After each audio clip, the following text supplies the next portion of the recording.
今年键盘卷内部堆料的见不少了，但是卷键帽和外观的还真是第一次见。全键5面升华键帽加上屏幕，价格居然是189块钱起。这把键盘就是瓦尔基里的 VK87。估计大家看这把键盘的测评也不少了 ，B 站的评测我也看了一圈，有很多博主都给它扣这个2次元的帽子。我不知道是不是品牌本身就是这样定义的，但我觉得这把键盘就算不是2次元的用户，可能也会蛮喜欢的。起码我问了一下身边的阳光大男孩，他说也觉得还不错。本身键盘就有非常多的游戏风格在里面，也可以当做一个小艾米洛来看了。相对于常规的键盘，只在键帽上下功夫。VK 这一次直接把整个键盘的外壳，只要是能看到的地方都用了 UV 工艺留下了图案。因为是 UV 工艺，所以人物边缘或者色块的交界处摸起来会有一定的浮雕感，这也是 UV 印刷的一个特点。相对于目前传统的油墨 ，UV 油墨在光固化之后，其中的成分包括树脂、稀释剂这些，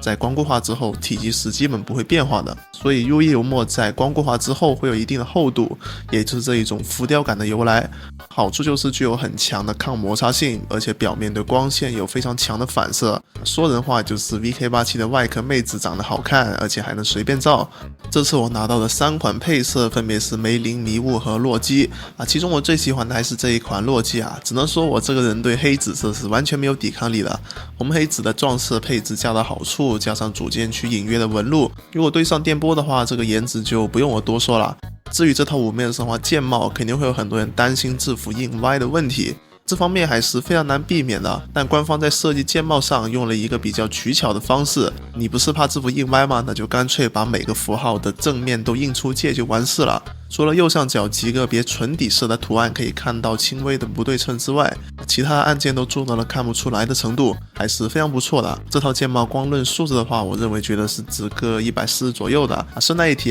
如果不喜欢这个花色的外观，同样是有这个纯黑色和纯白色的神武圣光版本，选项还是非常多的。说完了键帽，键盘本身的套件表现我们也是需要关心一下。作为一个189起售的键盘，而且还把设计重心放在了外观上，实际上手的表现还是比较扎实的。外壳没有明显的合模线，赛纹做的也是相当细腻。如果说有什么地方可以再提升一些的话，就是我手里这款迷雾的版本，在屏幕的金属边框上存在一点脱胶的情况，算是一些细节方面的问题。说到这里那就顺带再聊一下这块屏幕，可以说是我近期见过最小的键盘屏幕了。方案是华丰达提供的，播放 GF 的帧率目测有60帧左右，非常丝滑。通过 FN 加防弹键和回车可以控制屏幕的操作。可能瓦尔基里想让这块屏幕有点用处在出厂的时候键盘默认是无法通过 FN 组合键来直接控制灯光，需要进到屏幕的2级菜单里面来控制，这就多少有点脱裤子放屁的意思了。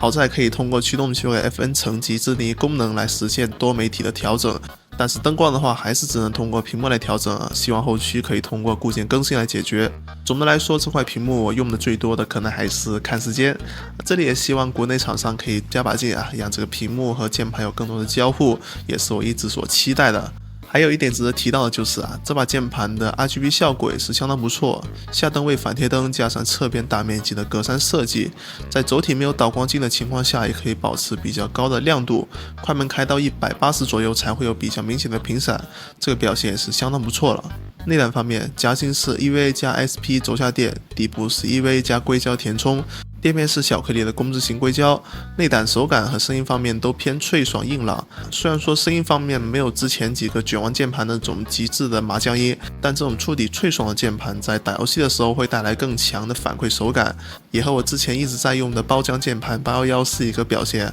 算是一个非常扎实且不容易腻歪的声音。至于轴体的话，每款配色键盘上搭载了相对应的轴体，也叫洛基、梅林和迷雾轴。这3款轴体的话都是线性轴直上直下的手感，区别就是压力克数和行程的不同。参数这里就不给大家念了。如果你喜欢打游戏，快触发的洛基轴会更适合你；长时间打字的话，就推荐选更轻压力的迷雾轴。如果想要更均衡的手感，那梅林轴也是一个不错的选择。这3款轴体在内部润滑极少的情况下，做到了非常纯粹的线性手感。也说明这款模具本身的硬实力是有的，整体不会有润滑偏多那种粘质感，回弹干爽，但边角按压可以感觉到一点点阻尼加重算是现阶段我唯一不太满意的一个地方，希望后期可以做一个调整吧。内置电池4000毫安时，搭配华芬达主控方案，无线采用了 HS6620B， 也算是老演员了，是我之前测过的 Infi75 的同款方案。开灯续航因为有屏幕，所以不会很长，关灯估计在300个小时往上是没有问题的，并且在我收到这把键盘之后，官方也给了我一个最新的电池固件，这里也刷上给大家做一个参考。好了，做到这里，相信大家对这把键盘已经有一个大概的了解了。最大的亮点还是这一套5面神华键帽，套件本身的素质也是这个价位的主流水平，配合素质相当不错的轴体，如果外观对得上眼，这是我非常推荐的一把键盘。至于售后问题啊，我也向厂家那边咨询过，答复就是瓦尔基里作为水冷大厂，那些复杂的配件都能搞定，一个键盘还是可以拿捏的，所以这方面大家应该不用过于担心啊。不过在我写稿子的时候，这把键盘还是缺货的，现在是一个不定期每天补货的状态，如果想买的话，需要大家蹲一下，这应该是它目前最大的一个缺点了。好了，那是本期视频全部内容，感谢大家观看，我们下期视频再见，拜拜。